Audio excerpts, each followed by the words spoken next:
Yesterday's customers are not today's customers. In the US in particular, there have been a number of changes in the population from a demographic standpoint. This is important to you because your customers' demographics influence their psychographics and their behaviors. It influences how they perceive and how they view the world. And of course, it impacts how they will receive and respond to, or not, the messages that you deliver to them. So today, we're gonna make sure you're in the know about how your customers are changing. I'm Sonia Thompson, and through my speaking, content, writing, and programs, I've guided hundreds of thousands of people all around the world on how to build an inclusive brand that wins the attention, adoration, and loyalty of more consumers, especially those most brands ignore. So here are some key changes in the demographics of the people you serve that you absolutely must be aware of. Let's dig in. Gen Z is 25% of the population and 48% diverse. They are the most diverse generation that has ever existed in the US. You want to know something interesting? Gen Alpha, that's the generation that comes after Gen Z, is shaping up to be even more diverse than they are.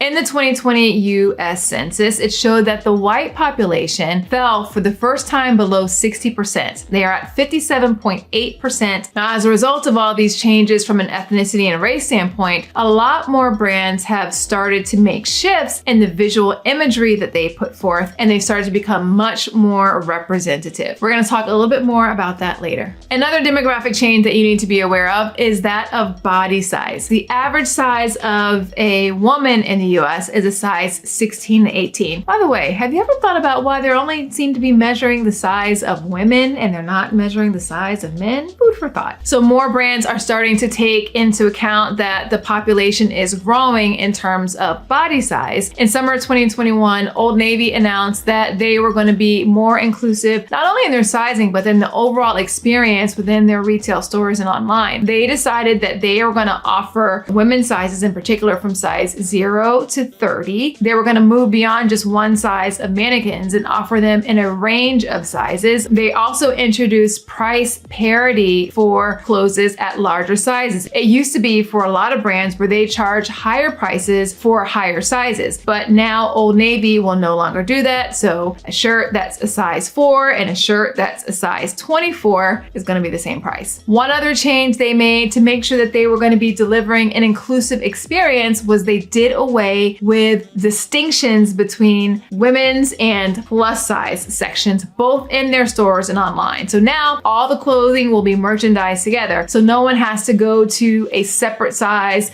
and have to deal with any of the feelings that come with having to go to a different labeled size in the store or online. Another demographic shift is that of languages spoken. Fun fact, the US has the second largest population of Spanish speakers in the world. The US has more Spanish speakers than Spain. It is also projected that by the year 2050, 1 in 3 people in the US will speak Spanish. And also by this time, the US will have the largest amount of Spanish speakers in the world, even surpassing Mexico. Other little fun fact, 13% of the population in the US right now speaks Spanish at home. And just so you know, my family is one of those families that speak Spanish at home. But just to put that in perspective to you, 13% of the population is the same percentage of the population of Black people in the US. Pretty fascinating, right? So how are some brands tackling the rise of the Spanish speaker and people who speak other languages? They are starting to offer their content and their products and their services in other languages. Fit Men Cook is one example of that. Kevin Curry, who is the face of that brand, or who is that brand. If you were to go to his Instagram account, you will notice that all of his posts are written in both English and in Spanish. All of his videos are spoken, the audio is in English, but he writes out the recipes in Spanish as well. People who love his delicious and healthy meals, who also speak Spanish, are able to participate and enjoy them. If you were to go to his website, you're able to get his content and his recipes on his website in English, or you can select that you want to check out his website in Spanish, and then if you press that button, it arrives in Spanish as well. Another demographic shift that you should be aware of is the changes in the family makeup. Less than half the kids in the US under the age of 18 live in what has long been considered a traditional family with two heterosexual parents in the home. And because the makeup of the family is changing, the brand Potato Head recognized that. So what did they do? They rebranded from Mr. Potato Head to Potato Head, and they also introduced a new line of Potato Head kits where they would allow kids who were playing to design and build their own family. So they can create a family with the different figures or the different elements that mirrored what family looked or meant to them, rather than defining what that family should look like with a traditional definition of it that doesn't apply to a lot of kids these days. And one other way your customers are changing from a demographic standpoint is in regards to dietary restrictions. 6 out of 10 households in the US have at least one person in it that restricts a food. Whether it is by choice or by necessity, restricting a food greatly impacts the choices that people make, whether or not they're eating at home or outside of the home. As a result of this shift, there are a number of restaurants who are making sure that they're catering to people who have dietary restrictions. Some do it better than others, but some of those standouts are restaurants that make it to where people are easily able to identify and self-identify which foods they can eat and which foods they can't. These demographic changes will impact many things in the country moving forward, and it'll also surely impact the way your business operates. So I'm gonna walk you through 3 things that you can start doing right now to start leaning in and embracing these changes in the demographics of the people that you serve. But before I do, I want you to let me know in the comments below, what of any of these demographic changes that we walked through have you started noticing in your day-to-day as you just go about your life? So here's how to start embracing these population changes now. First up, double down on representation. Representation matters. Your customers need to see themselves or who they aspire to be reflected in the visual imagery your brand puts forth. And increasingly, they also want to know that your internal team is representative of the population as well. The best way to ensure you become more representative is to set goals around it. And having those goals in place will help you build action plans and metrics and milestones around it to help guide you along the path in your quest to achieving it. The second thing you should do is identify how these demographic changes will impact the products, services, and experiences your brand delivers. Ultimately, your customer's success in whatever it is they've come to you before will play a major role in their decision of whether they should come back to you again and whether or not they tell people about you. And if aspects of their demographics impact their ability to achieve success with you, it'll be much harder for them to decide to choose you again. And the third thing is make belonging the goal. When your customers feel like they belong, they will reward you with their attention, their adoration, and their loyalty. When they don't feel like they belong, they will go off in search of another option that does make them feel that way. That's why creating an environment where all of your customers, despite whatever differences they have, feel seen, heard, and cared for will be essential in your ability to make them feel like they belong. Now, that may mean that you have to create some type of equity programs to support people who have different needs so that they level the playing field so that they have the equal opportunity to achieve success. And at other times, it might mean that you have to create an environment where people forget about what makes them different, especially if they aren't proud about it or they don't like those differences. The greater degree of intimacy you have with the people you serve, the easier it will be for you to identify what products, services, and experiences and nuances are needed to give them the success that they desire and to make them feel like they belong. The makeup of your customers is changing. As such, it's important for your business to evolve so that you can stay relevant as those changes continue to occur. For more resources on how to get started building inclusive brand, go ahead and grab my Inclusive Marketing Starter Kit. You can grab it at inclusivemarketing.co/starter kit. And don't forget to drop me a line in the comments and let me know which demographic changes you're noticing the most as you go go about your day-to-day life. If you like this video,